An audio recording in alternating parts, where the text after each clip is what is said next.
Good evening, ladies and gentlemen. Thank you so much for joining us for this evening's edition of HR Mentorship Learning Series, the second edition in the year 2025. And tonight we'll be looking at employee discipline, team development, and collaboration. A very robust combination, if you ask me. Our facilitator is the first time facilitator on this prestigious platform, and I'm especially delighted that she has decided to grace us with her presence and to so generously share knowledge and her experience with us.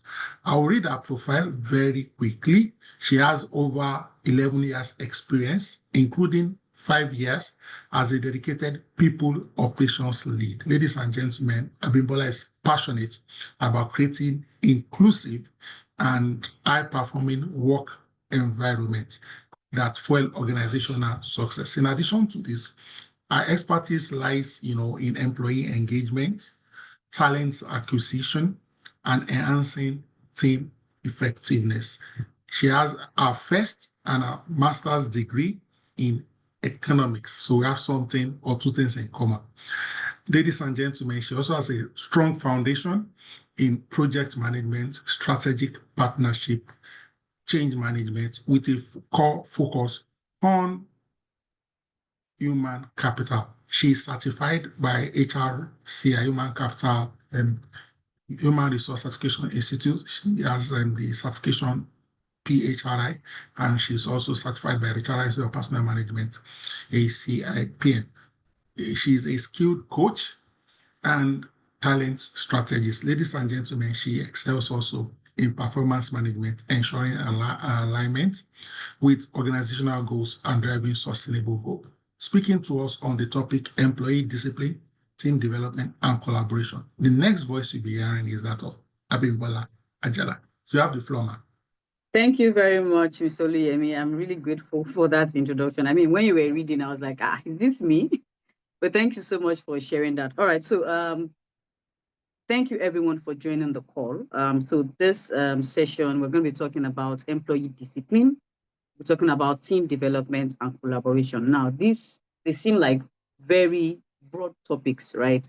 But at the end of this session, we'll be able to tie all of them together. Okay, so at the end of this session, we want to know what are the things that you're going to take out from this session. This session is going to take us a lot on the principles and the importance of employee discipline, team development, and collaboration. So after this session, one of the outcomes is that you understand the principles of employee discipline. You understand the essence. Why is it important to even discipline employees when things happen, right? You also be able to understand the principles of team development and then collaboration. Another outcome is that you'll be able to develop and implement effective disciplinary frameworks, one that will promote fairness, because when you talk about discipline and then you need to include fairness, right? Because like they say in the HR world, it is important for us to put the H rather. So let's put the human in HR, all right? So fairness is very important. Also accountability, be able to design and execute team development initiatives that will enhance your skills, enhance even the skills of your team members, the skills of the organization, their performance and their morale as well. Okay. The last outcome, which I'm sure that is not the last outcome you're going to take out of this training, is that you're able to foster collaboration within your teams. You're able to foster collaboration even across teams so that you're going to improve communication, innovation, and results. So we have 3 key outcomes.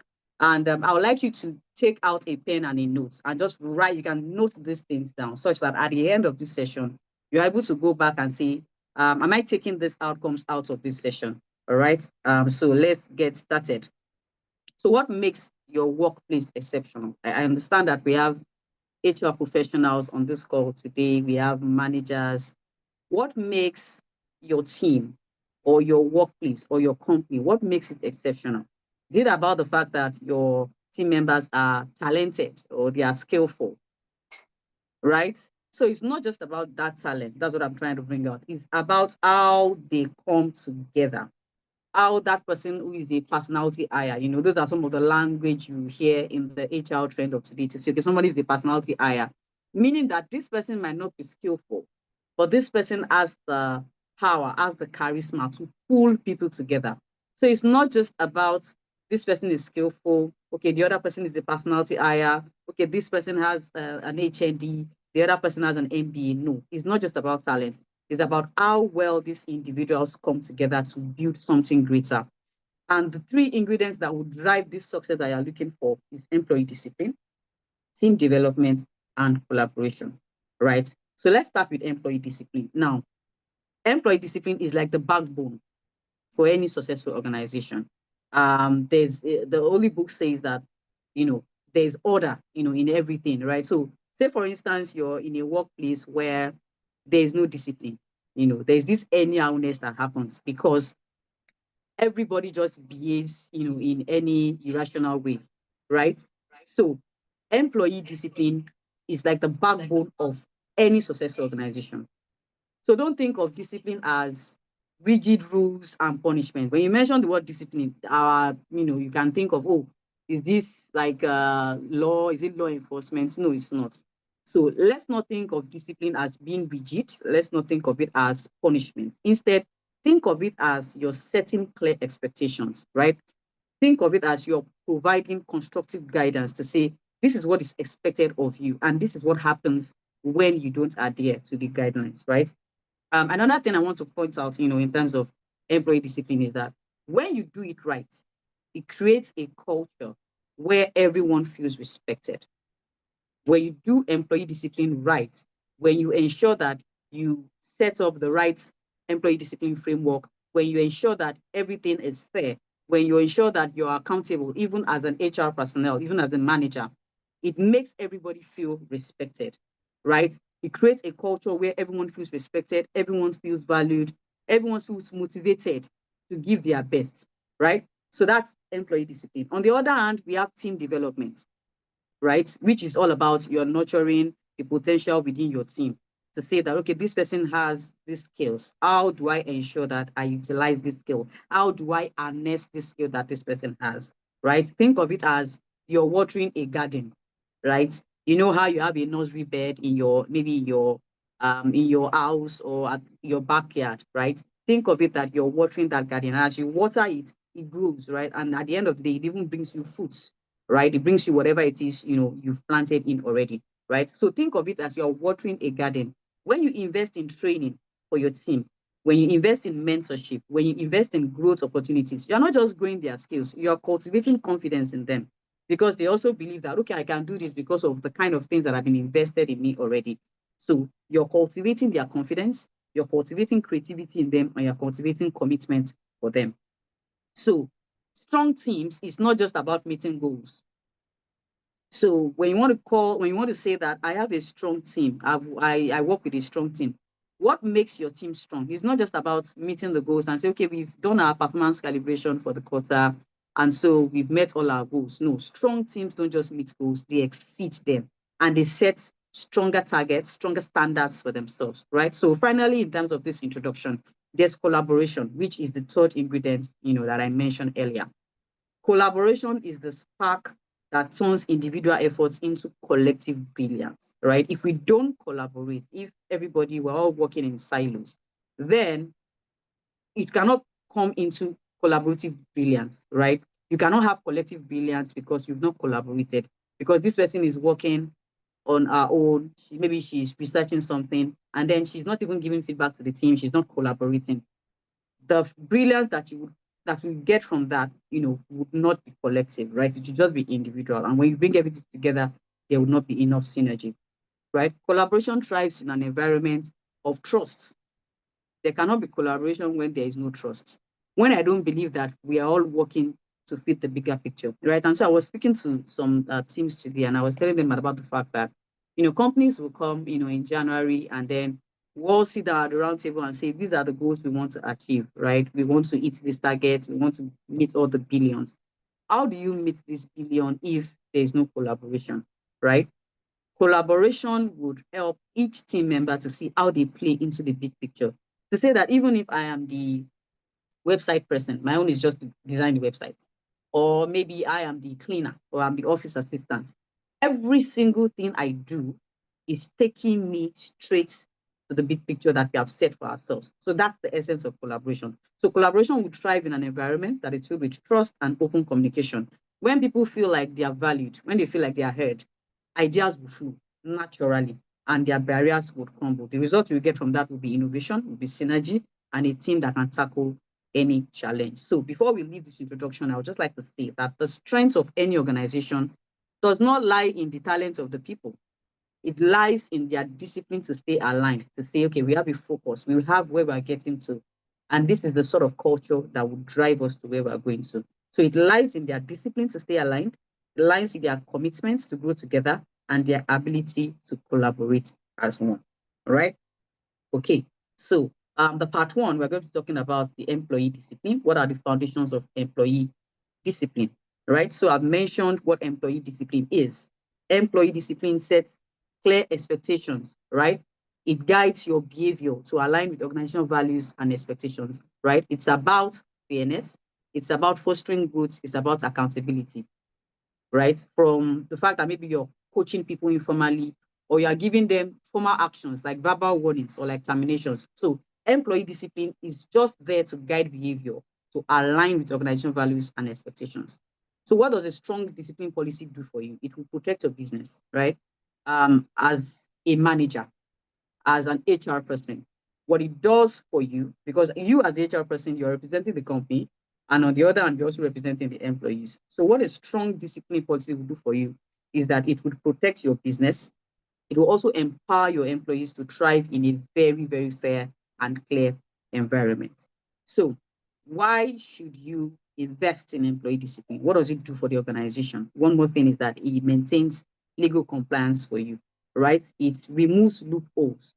So there is a manager that I once had that would tell me that whatever interaction you have with employees, see it as if this interaction, you're going to the court of law to defend it, right? And this is because every single thing you do can be used against you. Every single document you send, every single contract, every single formal action, every verbal reprimand, everything can be used against you. So to maintain legal compliance, you need to have employee discipline. To maintain productivity as well, like I said, if there is no discipline, there's no order to how people do things. There's this anyhowness that happens, right? To say, okay, I can deliver on these targets, I can deliver on this thing tomorrow. I'll just do it tomorrow, or I'll just do it next week. So if you want to maintain productivity, you need to ensure that you have employee discipline. You need to ensure that the discipline framework that you have is strong and it's fair. Then you also need to manage your reputation. That is what it does for you as an organization. If you want to ensure that your reputation is strong, even to your competitors, to people that are in the same industry with you, you need to ensure that employee discipline is strong in your company. Also to reduce conflicts, right? If you have a strong and a fair employee disciplinary framework, it reduces conflicts because when things happen, everybody is aware. We are all clear on what the repercussions of whatever action you take, what it would bring. So we're all clear. And then when managers need to give verbal reprimands, whether it is formal, whether it is written, everybody is clear. Nobody is like, oh, why are you treating me this way when this is not the way you treated the other person last week, right? So if you have something that is clear, it reduces conflicts. It also improves retention. That is what it does. So those are the things it does for the organization. Now, on the part of the employee, it ensures fairness and consistency. Like I said, if you have a fair employee discipline, employee disciplinary framework, um, it removes the idea of punishment from your employees, right? They just understand that this thing is to set clear expectations and not to punish, right? And one thing it also does is to provide, professional development, ensure safety as well. So that is employee discipline in a nutshell. That is what it does for your organization, and that is what it does for your employees as well. Okay, so let's talk about some of the misconceptions that a lot of people have regarding employee discipline, right? Number one here is verbal warnings do not have to be documented. So maybe, for instance, somebody flouts a rule. Maybe you've developed your framework and it is put there that, employees should come early, or maybe let's just use something that is very simple, right? Maybe somebody is not punctual or somebody's attendance is lagging.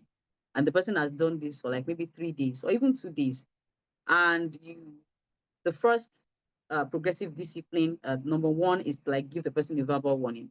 And then the HR or the manager decides to give this person a verbal warning, and you don't document it. This is a problem. A lot of people believe that when you do the verbal warning, yes, there's no need to document it. If there's no record of that verbal warning, it is very difficult to prove later that the employee has been counseled, right? Because at the end of the day, when this person does it a couple more times, and then you now come to say, okay, but I've warned you. Where is the record to prove that you've actually warned, right? So this is a misconception that I need us to think about, and revisit how we approach this. So managers should always document, not just managers, HR personnel always document. So document. You can have a folder, you can put it in the employee's file, you can put it in on the HRS platform on their profile, right? So document verbal warnings, right? It could even be sending an email and sending it to yourself, right? Just so that you're able to log that particular issue. You're able to log even the time that it happened, right? You can prepare an email, send it to the HR, or send it to yourself. So this can help with that misconception. The second one is indefinite validity, right? Indefinite validity. So now this one means that um, you reprimand somebody. For instance, say for instance you have progressive discipline, and then you're starting from verbal warning, and you're going to formal warning, which will be written, sent to the employee, and then maybe you're progressing to suspension, or you're progressing to termination, right? So if you have developed your employee disciplinary framework and you have these steps, the fact that you gave somebody a verbal warning does not mean that that verbal warning is valid till forever, right? This is because things can happen such that maybe you have extended periods in between. Maybe somebody did something in the first month, and then you warned the person verbally. And then 6 months after, something of such happens, you warn the person verbally again because of the time frame, right? So let's ensure that when you're developing your framework, you indicate the period in which this must happen. Is it consecutively? Is it within the period of 3 months? Is it within 2 weeks? Is it within 1 year? So you need to ensure that all these things are clear, such that something does not happen and an employee comes to say, okay, but this happened last year. Why are you still using it against me? Right? So you need to ensure that when you're setting these frameworks, you clearly state, the period for which this would be valid, right? The next misconception is the 3 warning rule, right? In the HR world, we believe that once you've given somebody 3 warnings, means the person can go or the person can leave. But there are some particular issues that can arise such that you don't have to wait till 3 warnings before you ensure that you go to like the maximum disciplinary framework that can be done, right? So say, for instance, somebody commits a sexual harassment issue. Are you telling me you're going to give this person a verbal warning because you want to have like 3 warnings? Are you saying you're going to wait for maybe 3 times that person commits this offense before you do something, right? So let's ensure that when it comes to developing frameworks, we look at these misconceptions and we work them out of our frameworks. So yeah, that's for that particular um, section. So now I want us to talk about accountability and support. You know, there's a thin line between you're being accountable and you want to be clear, setting expectations. And then on the other hand, you want to be empathetic, right? You want to say, okay, I'm ready to support my team members, right?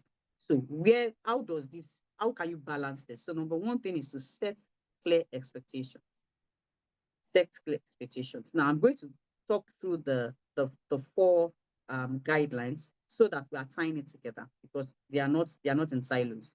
So set clear expectations, provide support, practice compassion, and then lead by example. You're setting clear expectations because you want everybody on the team, everybody in the company, to be able to understand that these are the guidelines and everybody is clear to say that when you do this, this is what happens. You're providing support in the sense that when people have questions, when people are not clear, you're already available to answer their questions. That is on one hand. You're providing support such that when somebody is not able to adhere to a particular rule, You're asking questions first, right? To say that, oh, what is happening? You're not just going straight to disciplinary, right? So you provide support, then you practice compassion and you lead by example. You practice compassion and you lead by example.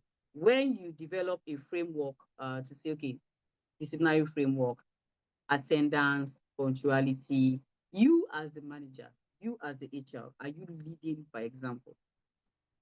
Are you following the same rules that you've set to say, okay, this is when this is supposed to be done?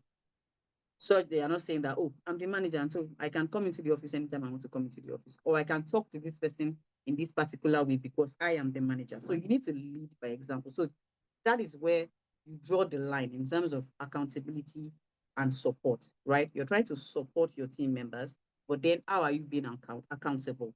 You're being accountable by ensuring that you're setting clear expectations for every single person. You're not saying, okay, for managers, we have different rules for them. And then for subordinates, we have different rules for them, right? So you're setting clear expectations. You're providing support to team members that need it. You are practicing compassion. Say, for instance, you have a nursing mother on your team and something happens and she's not able to take her kid to the creche or take her kid to daycare. And then she comes in late. Where is the compassion in that? If you are like maybe a written warning, for something that just happened for the first time, right? So you need to be able to draw the line to say, I'm accountable using this employee disciplinary framework, but then I'm also available to support team members. So, and then, like I said, the last one is to lead by example, right? Lead by example. Your rules must apply to you as well. Whether you're a manager, whether you're the HR director, your rules must apply to you. If you have things like, okay, when you come onto calls, turn on your video and all that, that rule must apply to you as well. So that is leading by example. So that's where the line is. So we've talked about, the misconceptions, we talked about employee discipline and all that. So what makes a good discipline program?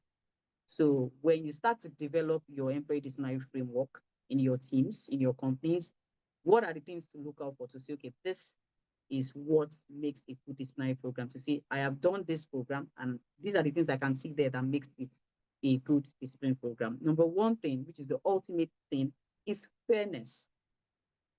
Fairness. And this is something that has resonated, as I've been speaking, to say that you have to be fair. What rule that is applicable to different sets of people, to say subordinates or to managers or to people in Lagos or to people in Kwara and all that must apply. I know that some of us might work in, companies that are just in Lagos, but I see us working in multinationals. I see us working in, companies that have global standards. And one ultimate key is that you're being fair, right? You need to be fair. So that's the ultimate key. And then we're also going to be talking about some of these elements here. So number one thing, aside from fairness, which is the ultimate key, is code of conduct. Code of conduct. So you need to have a code of conduct for your company. What are the kind of attributes you want to see in your people, right? What is the kind of culture you want to create? So code of conduct, very important. And this code of conduct, you must be transparent about it, right?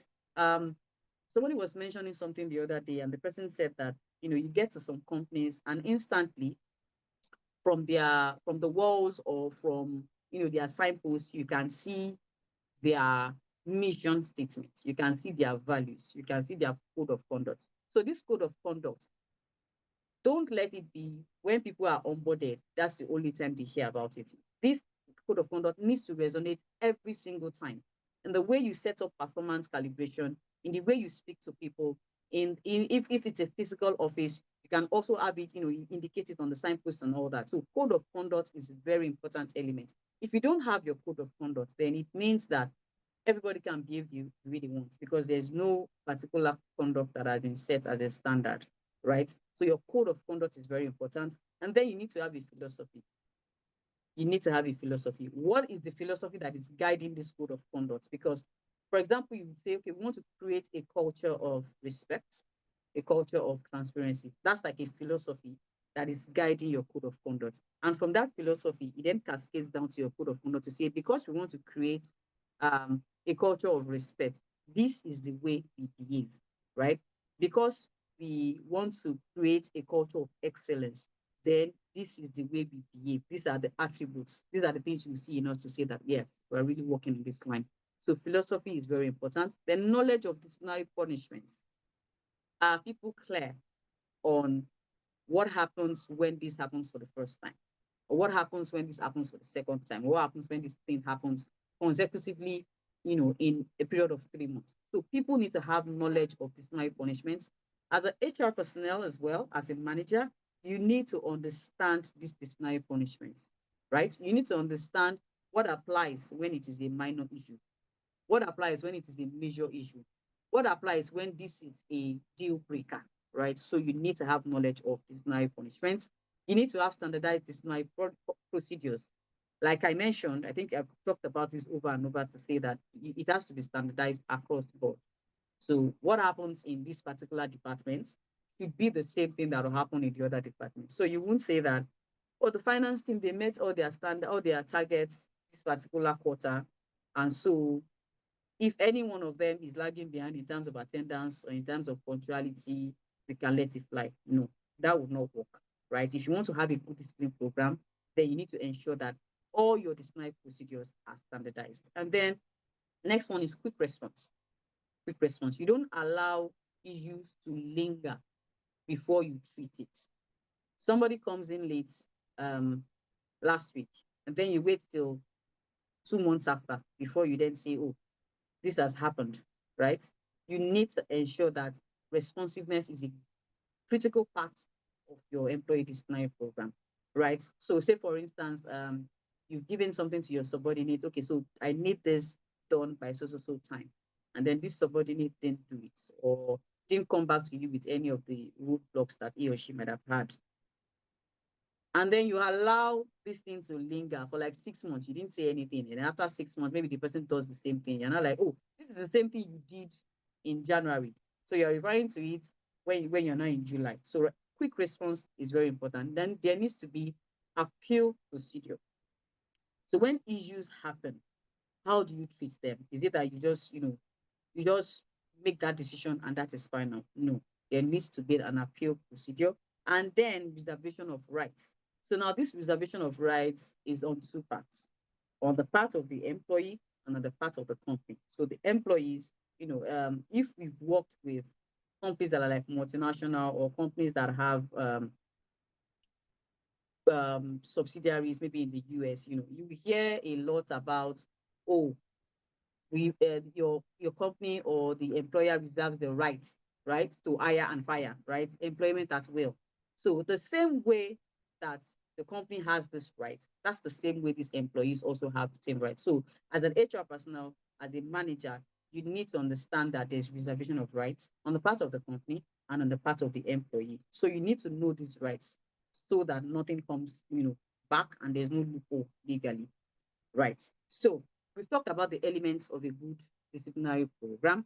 We're going to be talking about disciplinary procedure in 6 steps. In 6 steps. But before I go ahead, I just want to hear some feedback. Do we have questions? I would like us to, you can note your questions down, but I'd just like to hear some feedback on some things that have stood out, as we've been speaking. Yes, anyone? I think we can drop that box. Okay. I can't see the chat box, but all right. But can you also hear me? Please confirm that you can hear me.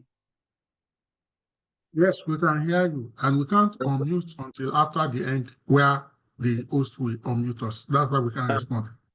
Okay, that's fine. All right. So the next thing, like I said, let's talk about how to conduct disciplinary procedure in 6 steps, right? In 6 steps. The first one is to ask yourself whether formal proceedings are necessary. So some HR personnel would like use the opportunity that there is a disciplinary framework, just to institute this at any slight issue, right? So, but before you rush into disciplinary action, you should ask yourself first whether you can resolve this issue without going through all the formal channels. You can do this issue with an informal channel. You can maybe pick up your phone and call this person and say, okay, I heard that this happened. Is this something you want to talk about? What eventually happened, right? So it doesn't need to be formal. For example, you may be confronted with an employee that has committed one minor misconduct, maybe turning up late for work, right? That's like a minor thing. So ask yourself first whether formal proceedings are necessary.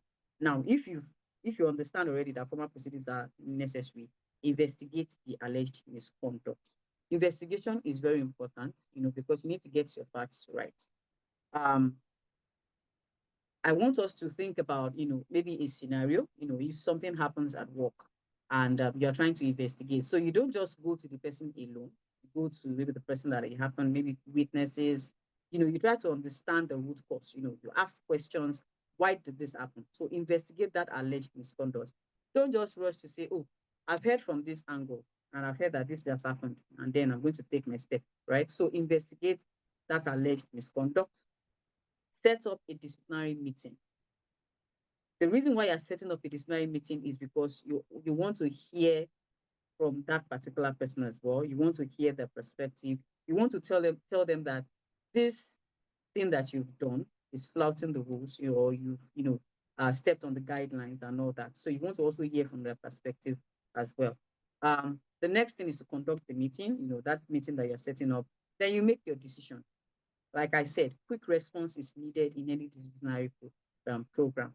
Quick response. So when you're making your decision, you're not waiting to say, okay, let's waste time. Okay, let's hold on. There's nothing to hold on to, because the fact that you're delaying that decision sometimes might mean that you're not ready to proceed, or you're trying to be unfair, or you're trying to be biased, maybe because you know the person, or because he's the manager, right? So make your decision as soon as possible, then inform the employee and let them appeal. So I was talking about the elements of a good disciplinary program, and I mentioned reservation of rights. So the employee reserves the right to also appeal.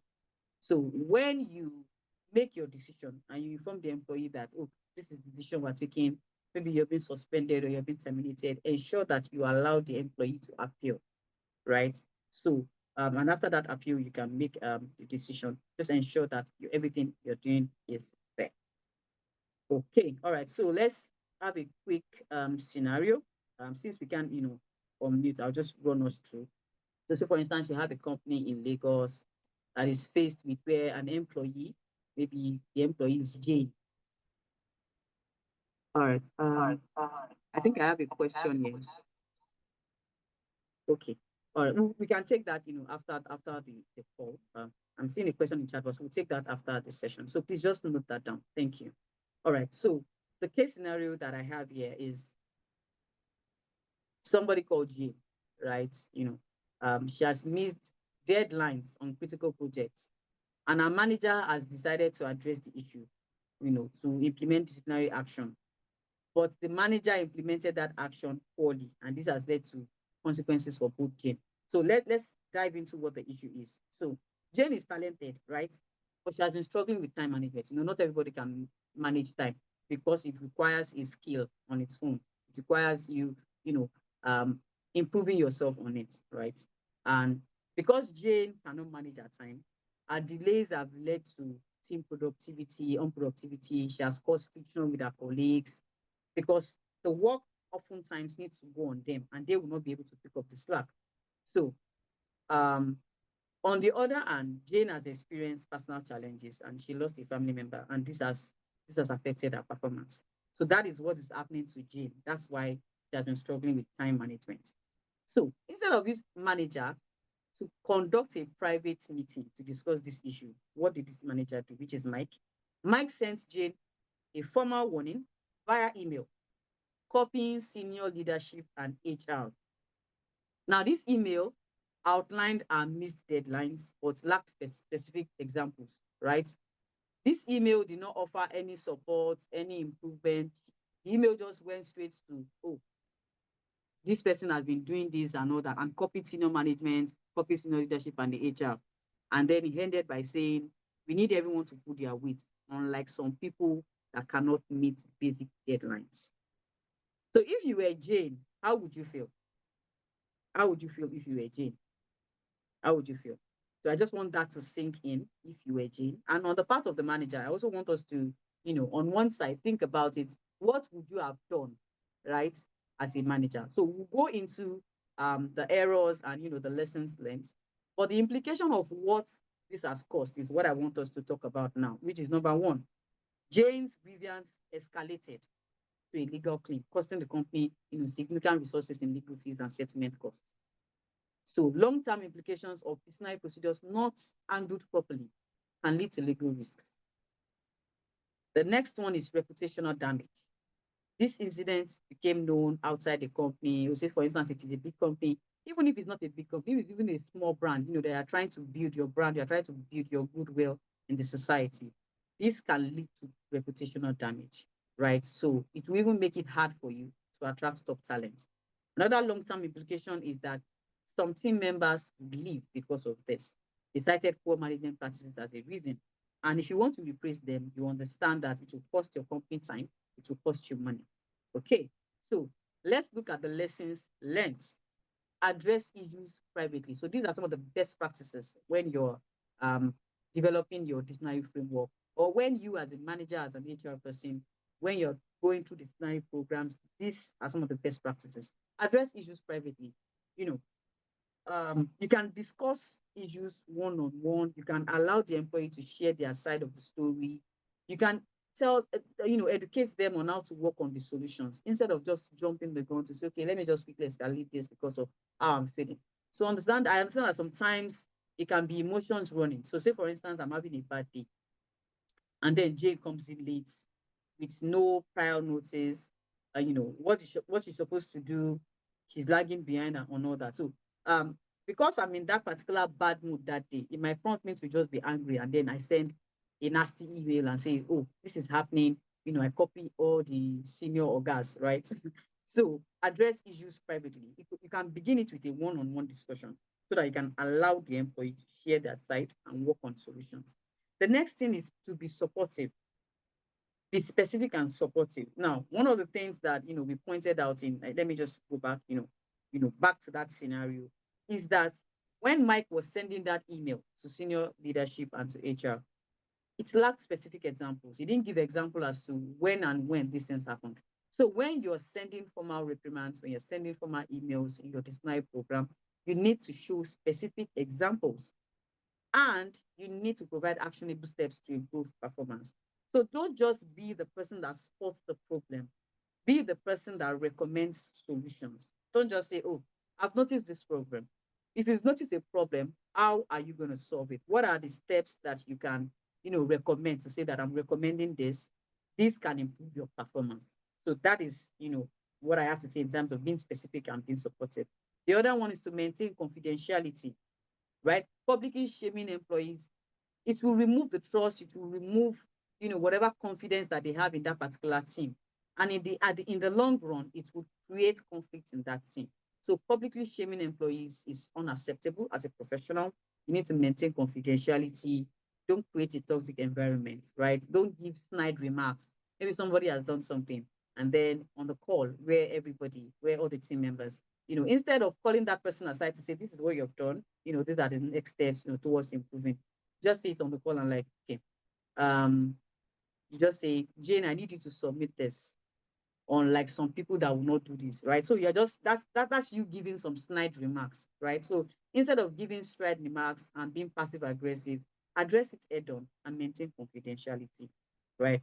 The other one here is to consider the whole picture.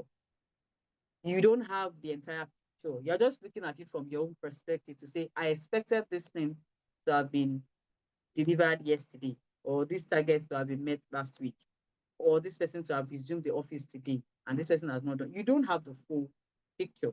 So personal challenges may affect performance, but if you show empathy, if you offer support, it can help these employees bounce back in no time, right? The last one here is to follow a clear process. Like I've said over and over, your process needs to be clear. When this happens, this is what happens, right? So you need to be clear. Your disciplinary actions should also align with your company policies. It should align and it should ensure fairness and consistency. Consistency, like I said, is very, very key. Okay, so what are our takeouts for this particular session? discipline is the cornerstone of accountability, and it will help you to transform the intention to say, if you want to develop like a culture of excellence, it is discipline that will help you transform that intention into action. It is employee discipline that will help you align your behaviors to your core values to say we have a core value of excellence, we have a core value of innovation. It is discipline that will help you to align these behaviors with core values. And of course, this discipline will also help you to unlock, pathways to organization growth and personal growth as well. There are some people that they struggle with time management, right? And maybe, for instance, they've never been disciplined before, right? But if they get disciplined and you show them recommendations, you provide actionable steps for improvement, they would improve. And so you've not just helped them in your company, you've helped them personally, right? And that will also contribute to organization's success. The other takeout here is that team development will ignite confidence. You develop your team, it will ignite confidence as well. So we can come back to this takeout after we've tied out everything. So I just wanted to pick the first one, which is about discipline. So let's go to part two. Part two is building and nurturing high performing teams. Like I mentioned, when we started, a good team is not just about the talent. It's not that, oh, this person has 5 MBAs, has 5 masters. Okay, this one has all the certifications in the world. Okay, this one is the personality I know. You need to be intentional about building and nurturing high performing teams, right? Okay. So let's move on. I also mentioned it, earlier on the call that team development is like planting a garden.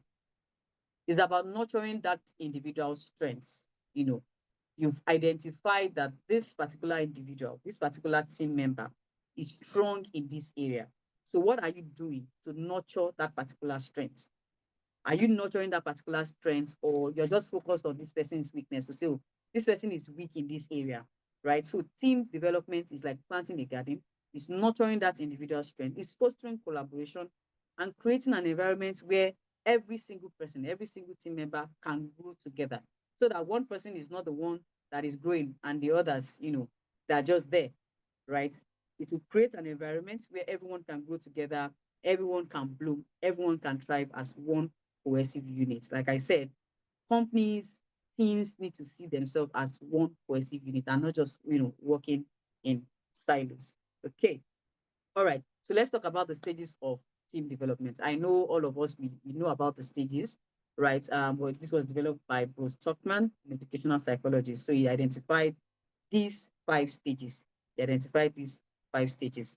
First one is forming, right? During this forming stage, um, team members are excited, to join the team.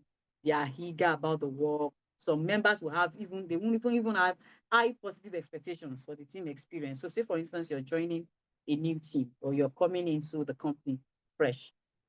You are excited, right? You're expecting to say, oh, I'm going to meet new people. We're going to do big things together. At the same time, you're also feeling some form of anxiety to say, will they like me? Do they like the way I talk? Am I confident enough, to function even in this team? Okay, I've heard a lot about them. Am I confident enough? So these are the things that are happening in that particular stage of forming. We are having different feelings. And then the kind of behavior that we observe in that particular stage is that you have a lot of questions. The same way a new employee would have a lot of questions, when they are just coming onto the company, you have a lot of questions. That's the same way you have a lot of questions when you are joining a new team. So that's the forming stage. You have a lot of questions. You are just trying to get to know one another, right? Because you've never met them before, right? So you have some questions. Some people are excited. Some people have anxiety and all that. So the next stage is storming. The next stage is storming. So I know we understand what happens in storming as well. As we begin to familiarize ourselves with each other, some team members would see that, oh, this is not what I was, hoping for. I was expecting this team to be this, and it is not this, right? It's not like, let's use the Gen Z language. It's not giving what it's supposed to give, right? So some team members begin to feel some type of way. Their focus might shift from tasks to frustration or to anger or to because of some of the process. When you come into a company and you discover that, oh, this was not what I was expecting. Maybe this is, you thought that was going to be a fully remote team, right? And something happens, you're being told, okay, this is an hybrid mode, right? The same way you will feel is the way you will feel when you enter into a team and people start to show different attitude, right? And you're not totally comfortable. So those feelings of anxiety that you had in that forming stage, those feelings of excitement, they might begin to wane, and then it might lead to frustration, it might lead to anger. Some members can express concern about being unable to meet the team goals. During the storming stage, members are trying to feel, they're trying to feel themselves out to say, if I mention this thing to this person, how will she take it? So say, for instance, a team member is not pulling her weight. Because you are still new on that particular team, you will not be so quick to say, oh, this is what I've noticed, right? Sometimes you just want to keep quiet, and just observe. So these are the things that are happening. But as time goes by, in that storming stage, we become less polite, right? Because we are becoming impatient with how people are behaving, right? Some members may express frustration about what somebody else is doing. Some members can even argue or become critical of what they are doing to say, I've noticed that this is a process we are doing over and over. Why don't we change it? And if people are not yielding, then everybody get frustrated or angered. The next stage is numbing. Now, in the numbing stage, we are getting to know one another. There's like normalcy. We are trying to understand, okay, this is the way this person, thinks. And so when I'm approaching this person, I know to say this thing in this particular type of way, right? So numbing stage, you increase level of acceptance in other behaviors because you already understand how this person thinks.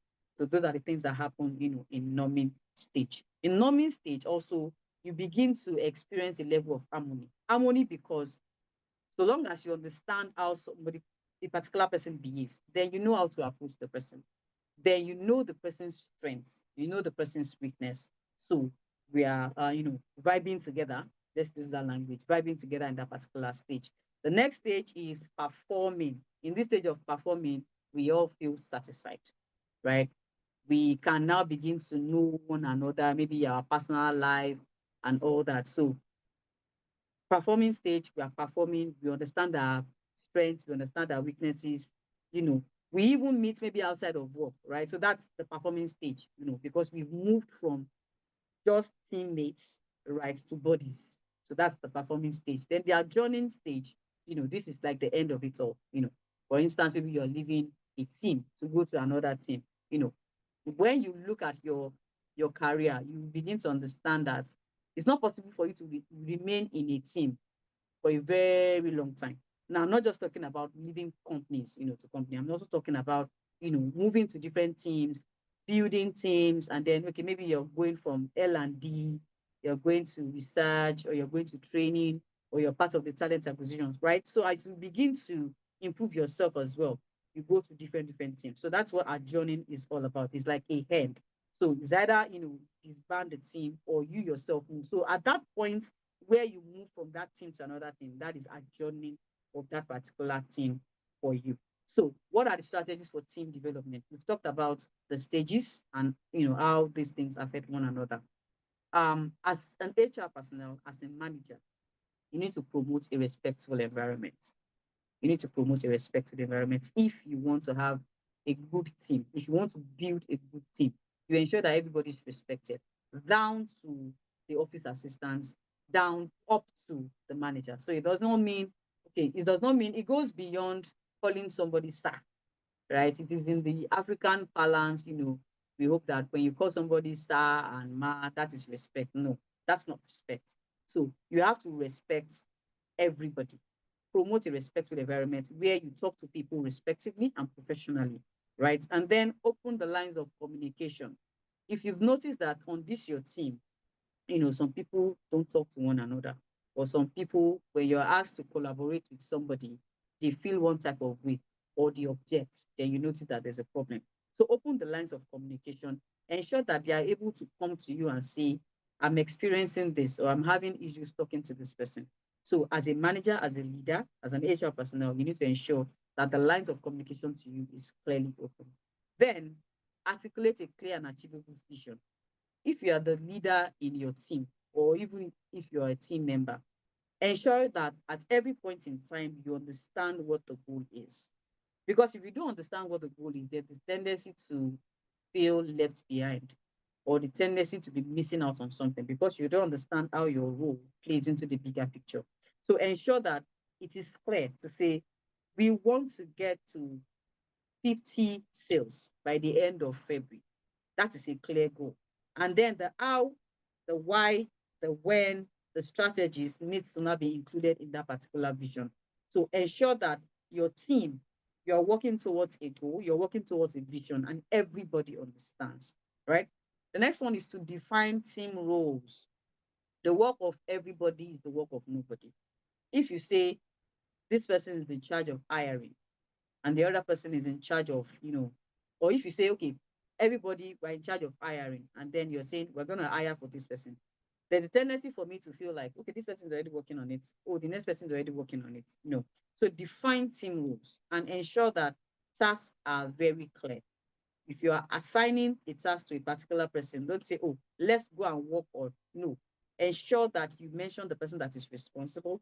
Ensure that everything is documented. Ensure that you make it clear the accountability that relates to those tasks, right? So define team rules. Lean on your team's strengths. You've realized that this particular person is very good with research. Give her more research work. Ensure that you're refining, because by the time that person does it over and over, you're refining that person's strength. Now, this does not mean that you don't give that person any other task aside from the task that you've identified that it is person's strength. It just means that you're giving that person the opportunity to refine that strength. So as soon as you know that this person is optimal in this particular new thing, you can then begin to say, okay, I need you to also improve on these areas. So, but you need to leverage on people's strengths first before measuring on weaknesses. So lean on your team's strengths. If you've noticed that, okay, this person is the extroverted person, oh, this person would be really cool with employee engagement strategies. Why not just give that person that role instead of expecting that somebody that is maybe pretty much introverted, maybe you're trying to drag that person out of their shell. No, lean on your team's strength. And then gradually, you can now start to say, let's major on this weakness. Let's see how we can improve it, right? The next one is to reward and acknowledge excellence. Reward and acknowledge excellence, right? So if your team is doing well, reward it and acknowledge it. Don't just feel like, oh, they're doing their jobs, right? Fine, they're doing their jobs.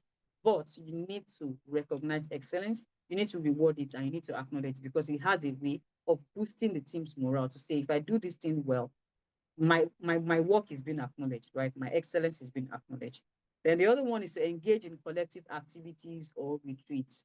When we talk about retreats, a lot of our minds will go to, we're going to spend money and all that. So it doesn't have to be spending big money, right? You can be creative, think out of the box. You can take your team out. You can even engage in virtual parties, virtual hangouts, virtual sessions, and all that. So please, for you to ensure that your team, you're strong together, engage in collective activities or retreats, then finally hold employees accountable. And you cannot hold employees accountable if you don't define team rules.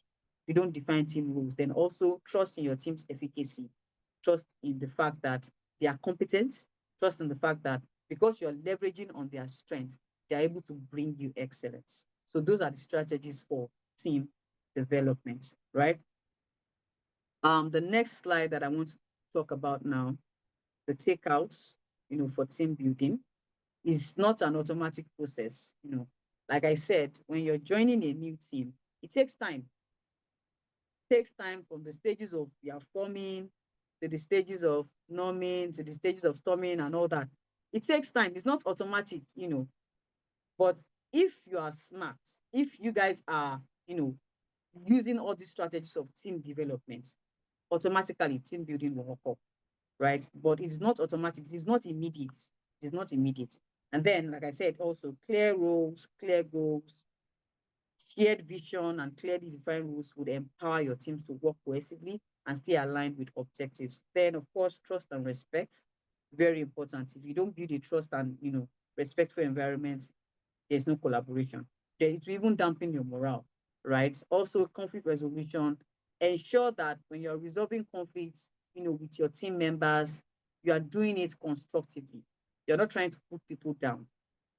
Somebody must not leave, a session, maybe a constructive session or a criticism session, feeling down, right? There's a way that you bring out things. You need to have tact. There's a way you say things that if you say it with a particular tool, people will take it offensive. But if you say it with another tool, people will calm down to listen what you have to say. So ensure that you're top notch in terms of conflict management. And then, like I said, celebrate success. Whether it is small, whether it is little. The fact that you have a shared purpose means that you would achieve successes. So celebrate your milestones, celebrate success within your team. And in no time, your team will be excellent. All right. Okay. So let's go to part three, which is the art of collaboration. So I hope that as we listen to the session, we are able to tie everything together. We started from the ingredients of an excellent team, and we said employee discipline, we said team building and collaboration. So now we're on the last ingredients. Collaboration in the workplace is what? Working together with one or more people, right? One or two people. So the moment you are not a lone ranger. Somebody used to say, oh, some people used to say that I'm a lone ranger or I work effectively alone. A lot of people feel like, oh, that is a good thing to aspire to. Most of the time, it is not. Most of the time, it is not. So collaboration means that you're able to work. If you're a team player, a lot of us will put it on our CVs that were great team players, and then you now put it to say, oh, I work well alone. No, those are two contradicting things, right? So, collaboration in the workplace is when you're working together with one or more people to complete a project, a task, or to develop ideas, develop processes in a workplace setting. And one thing that people that are collaborating together must do is to communicate clearly and share knowledge effectively.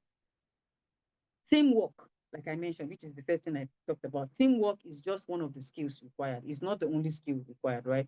Teamwork is just one of the skills required for collaboration, and it is necessary to accomplish tasks as a group.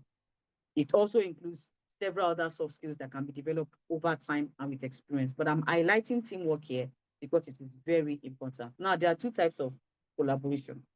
We have the synchronous one, which is where everybody works together in real time. So, say for instance, we have our office at Jibo, and we all go there and we are working together. That is synchronous. We are all in sync. We are working together in real time. Teams can also connect. It could also be done virtually to see as we are on this call right now, maybe we are working. That is synchronous as well. So it could be Zoom meetings, it could be in-person meetings. We are sharing updates in real time. We are letting you know challenges in real time. Everybody is involved. All these ones are synchronous collaboration. Now, the other one, of course, you already understand by now that asynchronous collaboration is when people work on the same project at different times.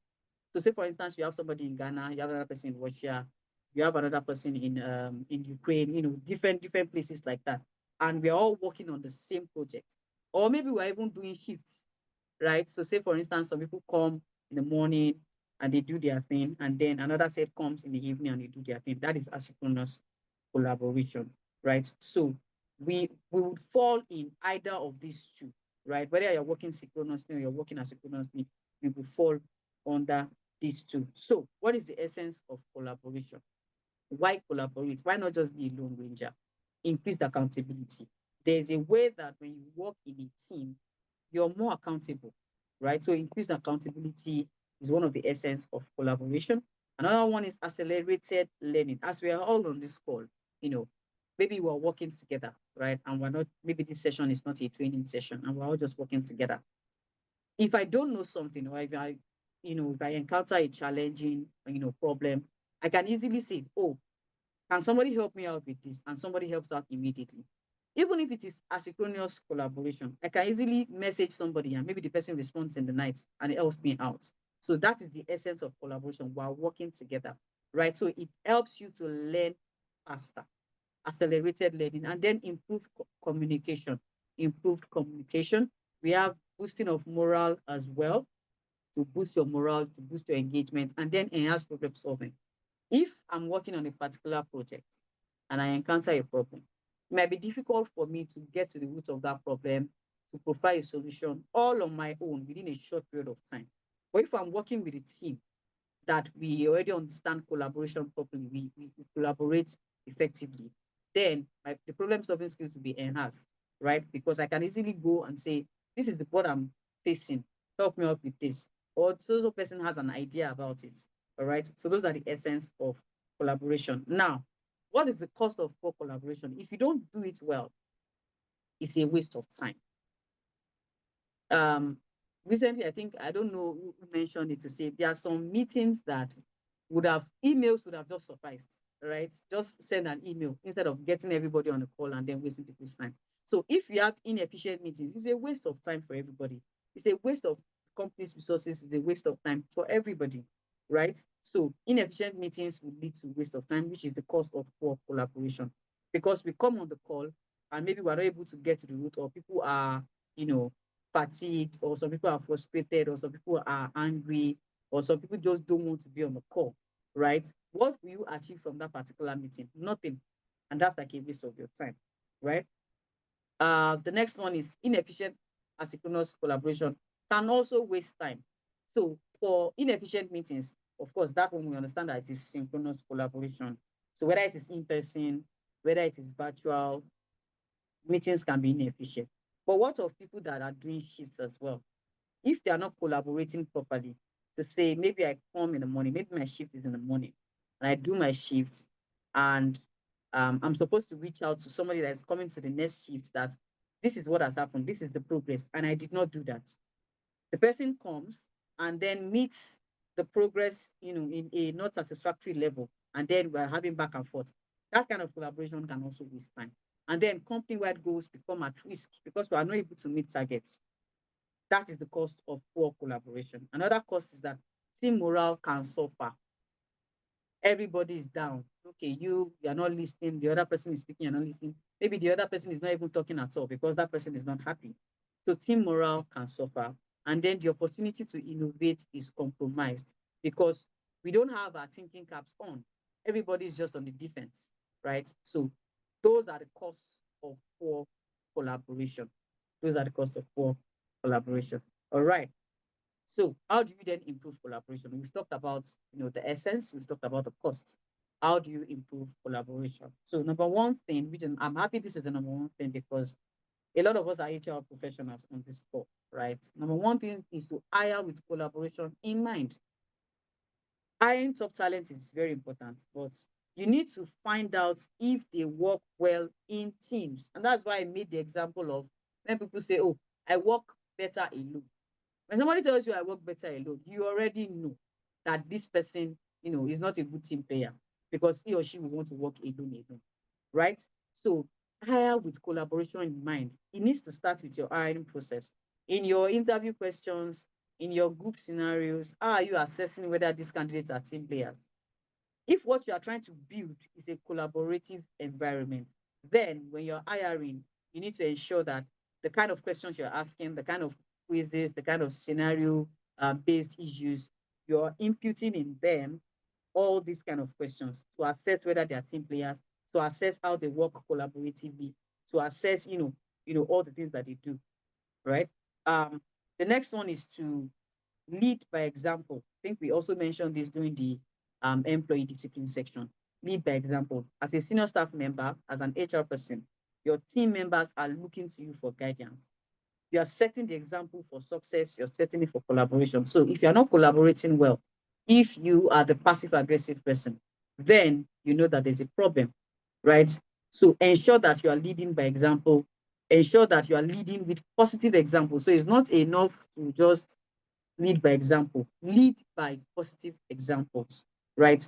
The other one, what you need to do to improve collaboration, get to know your team, get to know your team. And, I want to emphasize that this goes beyond getting to know your team within the space of work. This is not to say that you're intruding on their lives, or maybe you want to be too intrusive to say, oh, who are you? What are you outside of work? Get to know your team. Aside from work, understanding their communication style. Even if you want to understand their communication style, there are some times that it is outside of work that you understand how they communicate effectively. right? At work, we might be all professional, right? And maybe somebody does not like you sending emails. The person prefers text messages, or another person prefers calls and all that. Most times, it is outside of work that you get to learn about this kind of things. So encourage social events, encourage company retreats so that you can build relationship. And all these things can also improve staff retention. I've worked in a remote workplace for like 2 years. And the first time we had a physical in-person gathering and we were there, by the time we finished that particular gathering, we knew each other better than what we've known for the past 2 years, right? Because I could put a face to the name. I can relate to that person. I can feel that person's pulse in real time, right? So encourage social events, company retreats, build relationships, and all these things can also improve staff retention. Now, if this is not possible, especially for a lot of us that work, maybe we work remotely or we don't work with, companies that do hybrid, even virtually, you can organize events that are informal, right? Organize these events that are informal, let people let their hair down, just get to know one another. Then discourage high competitiveness. To encourage competition is good, but it should not be high. A certain level of competition between co-workers can be healthy, and people can even surpass their abilities when they see that, okay, this person has gotten here. Oh, I think I can do more. I think I can do better. They can do that. But if your emphasis is on collaboration, if you want to build collaboration, then there cannot be too much emphasis on competition. I want us to let that sink in. There cannot be too much emphasis on, oh, see what this person is doing. Can you surpass that? Even if you want to encourage people to do that, it has to be subtle. It doesn't have to overshadow the essence of that particular team. So, 4 things we've mentioned here: hire with collaboration in mind, lead by example, get to know each other, discourage high competitiveness. And then I have 3 more here: revamp your business meetings.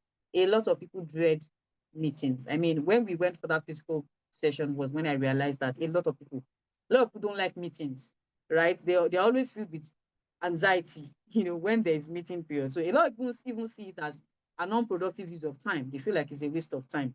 So you need to change these perceptions. You need to change the way you approach them. Are you the one maybe when you get to your calls, you're there and people are not talking? You should not be fine with people not talking. You should not be fine with people not responding, people not being responsive. You know, don't just say, okay, let me show me with a emoji, if you are good with this. No. Encourage people to speak up. Do some icebreakers. Encourage people to talk about their day, to talk about how they are feeling that day, right? So all those things can actually help. The next one is collaboration tools. Collaboration tools. What are the tools that we use? These days we use Slack, we use Google Meet, we use Zoom, and all that. So collaboration tools are very important. Um, some of them are outdated, right? But some of them are also coming up, they're also up on the horizon. So how are you using them? Are you just like, oh, I only know of Zoom, or I only know of Google Meet, or I only know of Slack? How are you collaborating? There is Jira, project management team. There is Trello. There is Asana and all that. So let's ensure that we get to know all these particular tools that we use. All right. Okay. The next one that I want to talk about is creating a collaborative workspace. There are some companies that you go to, right? And the way the seating arrangement is being set up, you already understand that this is not encouraging a collaborative lifestyle, right? So create a collaborative workspace. You can change your office arrangement. You can look at your office and see that, oh, this interior, I don't think this interior would do well, if you want to have a collaborative, working environment, right? So create a collaborative workspace. Fine. I know some of us will say, well, I'm not an interior designer. Is it my work to look at, these interiors? No, it's not your work. But if a collaborative working environment is your focus, then you need to understand these things, and you also need to recommend, things that will work. So what are our takeouts? Alone, we can do so little, but together we can do so much more. That was said by Ellen Keller. Collaboration thrives when communication is clear. when knowledge is shared, and when teamwork bridges diverse ideas, right? We're all working together, but we all have different perspectives, right? And then I talked about synchronous and asynchronous collaboration. It can unlock unique strengths. Use them strategically for success. So there are some cases where synchronous collaboration will not work. Think of asynchronous. There are some cases where we do not have to be in a meeting. Everything does not have to be in a meeting. There are some things that a simple email would have done justice to. And there are some things that you need to get people on a call to understand their mood, to understand their tone, to work together. All right. Also, a collaborative culture will fuel innovation. It will boost employees' morale. It will turn your challenges into opportunities. If you decide to do collaboration the poor way, it is not just costly. We mentioned the cost of poor collaboration. But if you decide to do it the wrong way, it is not just costly. It will risk your morale, it will risk trust and the chance to innovate boldly.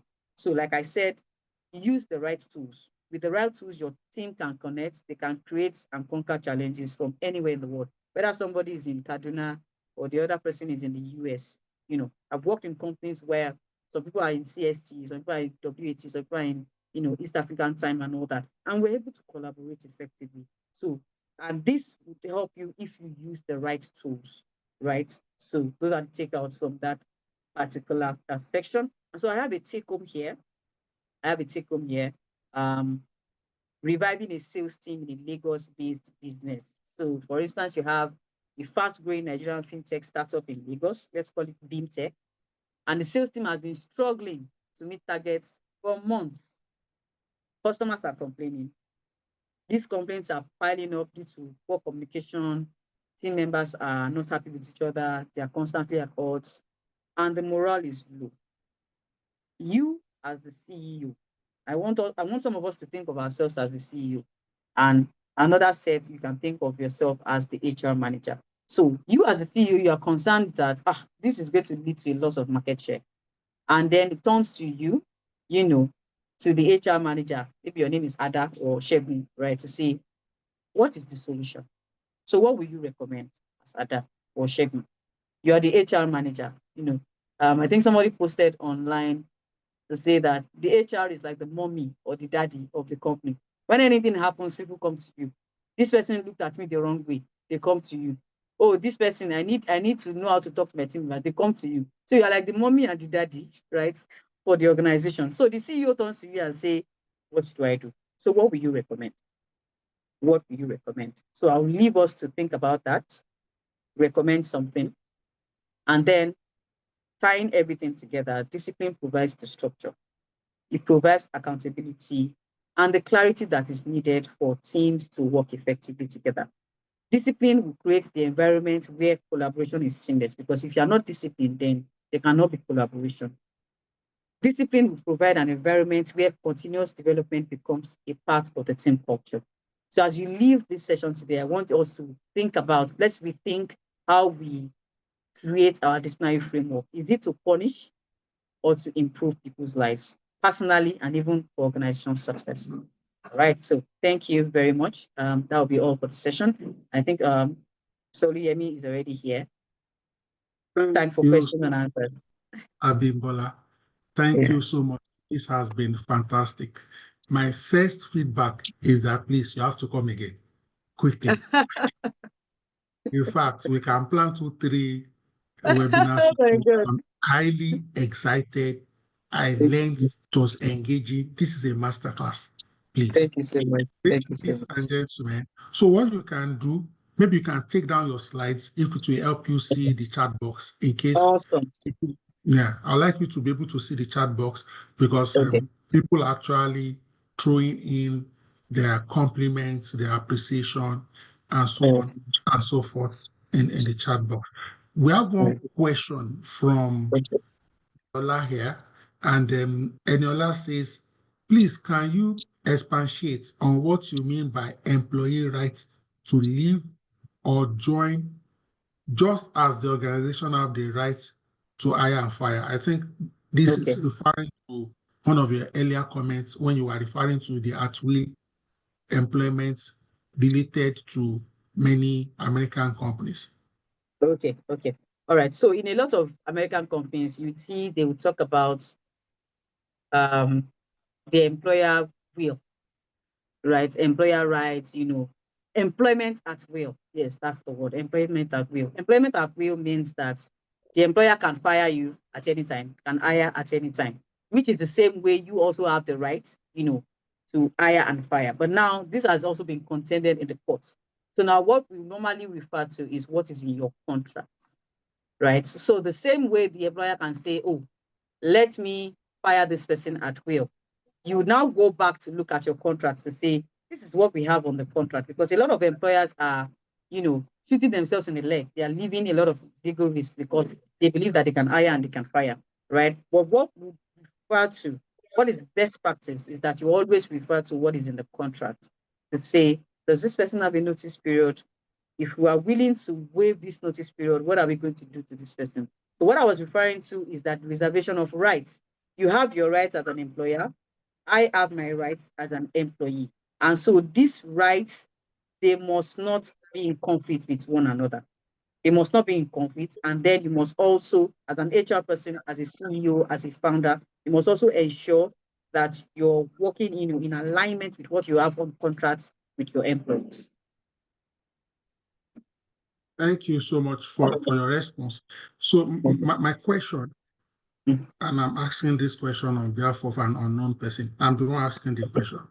But I guess Okay. somebody should have this question or may have this question or will in future have this question, Okay. especially with respect to disciplinary area.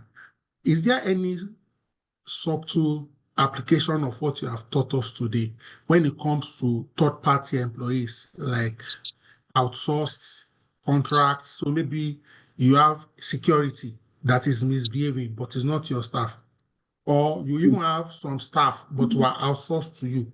Do you want to say something around discipline as the core HR in-house? Okay. Okay. So what I would recommend as a core HR person in house is whether you have third parties, I've worked in companies where you have third parties before. So the culture of your team, because they are also speaking to your customers, they're speaking to your clients, whether they are security or whether they are office assistants or they are cleaners, they're also speaking to your customers, right? So the culture, there must not be any dichotomy in culture. You cannot say this is the culture that these people have because they are outsourced, and this is the culture I want to imbibe because these are my full-time staff. You need to organize their own session for them to say that these guys, this is the culture of the company you're coming into, despite the fact that you are contract staff members. But these are the things you need to adhere to as a contract staff member in this team. And the same thing would apply because you cannot work, you can't have a culture where some people can behave anyhow and a culture where some people believe that, oh, they are full-time staff and they are the only ones that are required to, work in alignment with what you have. So your disciplinary procedure must include even third parties. So, for instance, if you outsource some people, you can ensure that the outsourcing company does that particular culture training for them to say, as we are your clients, right? And these are our standards, these are our requirements, because it's a client requirement. This is the client requirement to say that this is the kind of culture we want to imbibe in this company. And this is the session you must take your employees on, the employees you're, seconding to us to say that this company you're going into as a security, as an office assistant, as a cleaner, or whatever it is, as a contract staff, this is the culture of that company. These are the policies you must abide by. This is the code of conduct, right?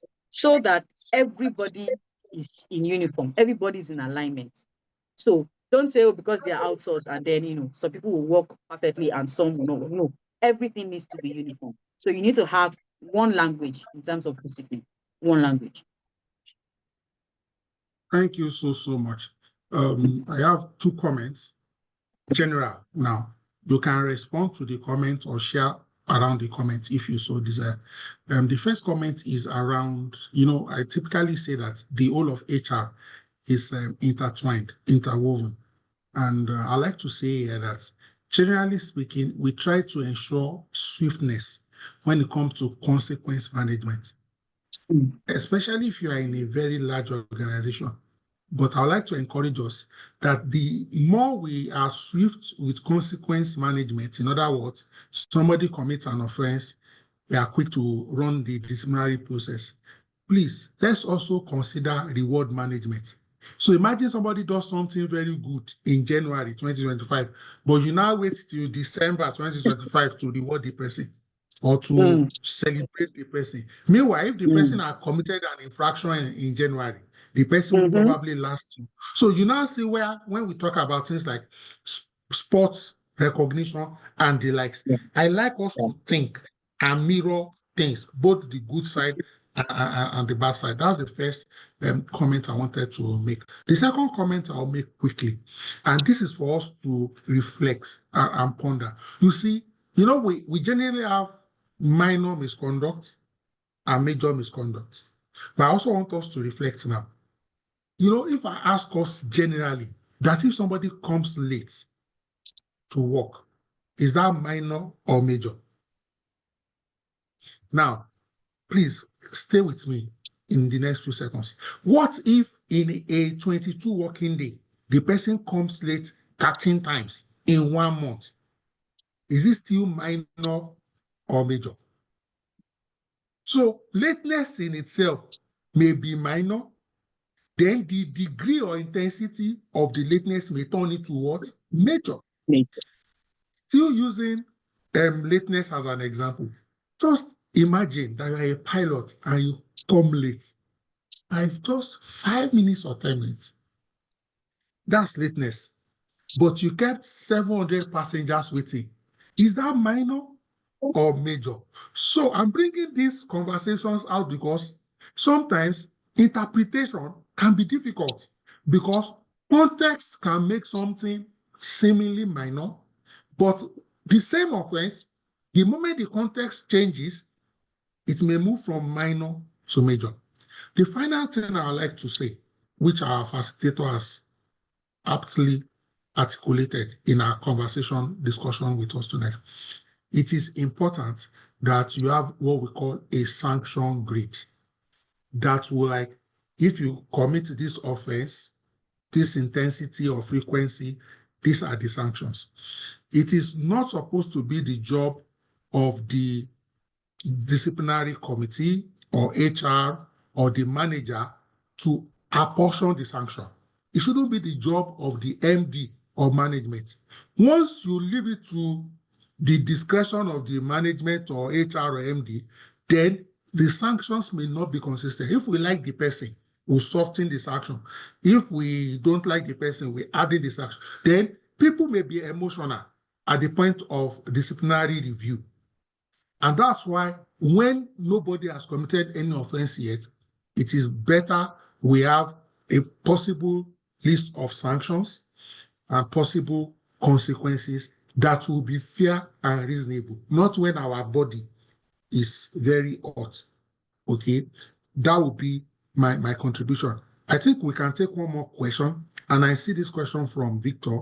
He says here that how do you handle a case where your employer wants you to be ruthless? Ruthless as in they want you to be feared. In other words, they will fear you, like the lion of the tribe of Judah has entered the compound, and then staff should think they can lose their job by just getting an invite into your office. This Father Yoloro stuff. This one is a question for you. Thank you very much. Thank you, Victor. Yeah, so I totally understand you. But one thing I would like to point out is you need to have a document that talks about your code of conduct, that talks about disciplinary procedure. And so if an employee has not done something wrong and is invited into your office, the person has nothing to fear. But in terms of your employer wanting you to be ruthless, you need to be an example to say that you don't have to be ruthless before employees are aligned with the vision. And then what is your vision, right? So all these things, you need to ensure that they are clearly stated. If you need to have a code of conduct that clearly talks about, okay, this is the way we behave.